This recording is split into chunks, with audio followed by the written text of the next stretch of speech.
And out of nowhere, Genex gets support. Make sure you smash the living crap out of that subscribe button so you guys don't miss out on more Oz content. And yes, we are getting a Ally of Justice Genex access code talk. We'll talk more about that here in a second.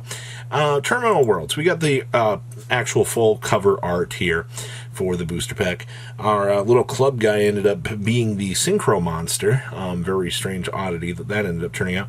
And then our bottom right looks like a Gusto / a Ritual Beast. I'm leaning towards a Ritual Beast based on how this is looking, which is kind of wild that it was Ice Barriers, Infernoid, Ally of Justice / Genex stuff, and some sort of tamer here in terms of your power-ups for this set. It does leave a little bit to be desired. I still want to know what these mystical alt arts are that are supposed to be coming, and if we're only getting 4 of each new card in these sets, because if we're getting more than that, that's very, very interesting. So, the most broken card out of today. This thing. This is a level 10 Synchro. And you already know, 3100, 2950, and it's going to require a Dark Tuner plus 1 or more non-tuner monsters to make it, but that's fine. So when your opponent activates a monster effect, quick effect, you can banish 1 monster from your graveyard with the same attribute as that monster, but a different one than those banished to activate this effect with this card's attribute this turn. Negate that activation if you destroy that card. That is up to 6 technical negates in a turn, because this thing is not a once per turn. You see no mention of that on the card. Good stuff, Konami. I like this. Once per turn, you can target up to 6 of your Genex monsters with different attributes that are banished and/or in your graveyard. Shuffle them into the deck, and then you can destroy up to that many cards in the spell and trap card zone. I don't think we're ever gonna, get maximum value out of this, but you know what? It is a soft recycler. But I will tell you, this card is extremely good. There are going to be a lot of people looking for ways to explore this. Maybe not in the way that we thought it would be, but it's good. And then we have this little guy. Hi, controller. Yeah. Every time a Link 1 tends to appear, something tends to get broken in the Yugiverse. And this does fit the bills. I mean, this is what they said. So this is going to be 1 level 4 lower Genex monster on a, points to the left, on a 1200. So you can only special summon 1 repair Genex controllers per turn. This guy's got joysticks for eyes, by the way, which is hilarious. If this card is Link summoned, you can add a Genex monster from your graveyard to your hand. Okay.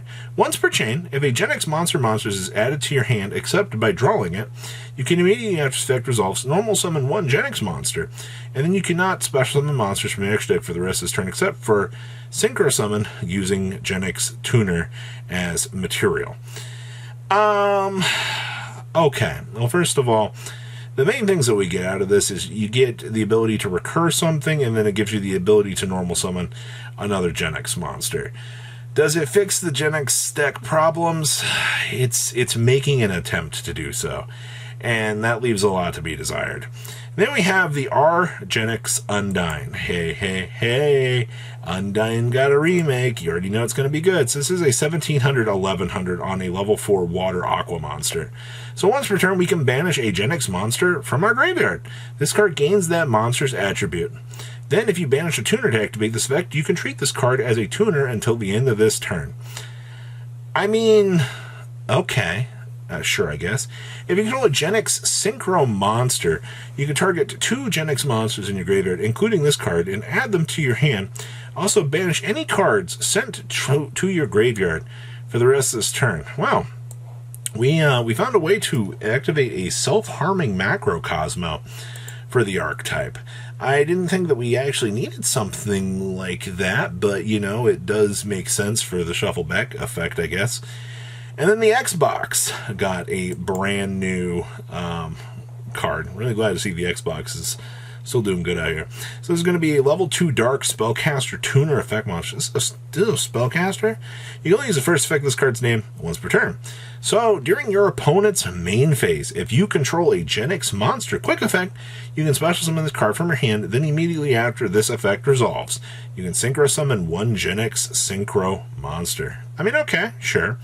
If this card is on the field as used as synchro material for a Genex monster, it can be treated as a 1 or a 3. Sure. This card is a reference to Alan Turing, one of the fathers and founders of computer science. It is also a reference to the Turing test, which is a test to see if machines can replicate human intelligence. That's interesting. And then, of course, yeah, look at all of your reprints out here. A lot of interesting Genex cards. Oh, and the Locomotion is still pretty good. So, what else is going on here today? Well, I hate to tell you this, but if you came for these Genex cards and you're like, okay, you know, like this is going to be great, I'm going to be able to store them on in here. As of filming this, the damage has already begun. I see, yeah, $14, or the only, yeah, 14, 15. Somebody just bought 7 of them. Most available right now are going to put you at the $14 range as of filming this. I'm assuming as more and more of the night is going to spin through here, things are only going to get a whole lot worse with this. Birdman's actually is quite an interesting little discussion point for this too, because this card does do a lot of free extension plays. See, somebody way back when bought some, but no movements today on this, which means people aren't looking at this right now, which is good. I mean, to be fair, these are already a little bit expensive. They shouldn't be. We already talked about Axel. I've had my own 2 cents on this card. If there was anything that was worth wanting to pick up and explore, Axel was one of those interesting cards. I mean, how many Genex synchro monsters really are there out there that really matter? Oh, yeah, Locomotion's the one that really matters. Yeah, because this is 1 Genex tuner plus 1 or more non-tuner dark. On synchro, summon, select, and take control of one face of monster with the highest attack your opponent controls. That is permanent, by the way. And you can deploy this during the opponent's turn. Yeah, look how many people are just coming through here paying $5 for these. We're already at $10, $12 for this. Yeah, Locomotion is actually absurd. Alright, like, you've got your value in that. And then, of course, the controller is already at the $15 to $17 range.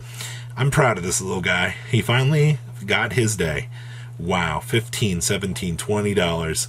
Cool. Well, you know, I'm not all that surprised.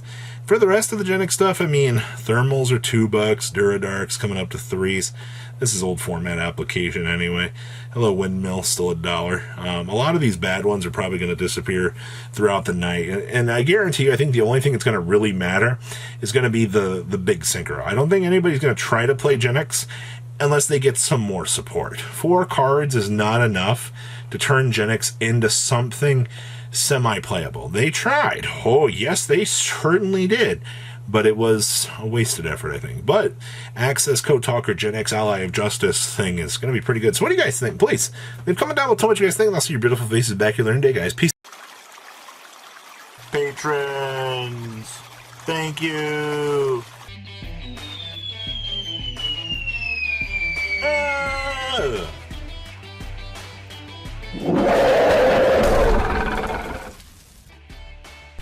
Thank you so much for watching. Check out these other videos.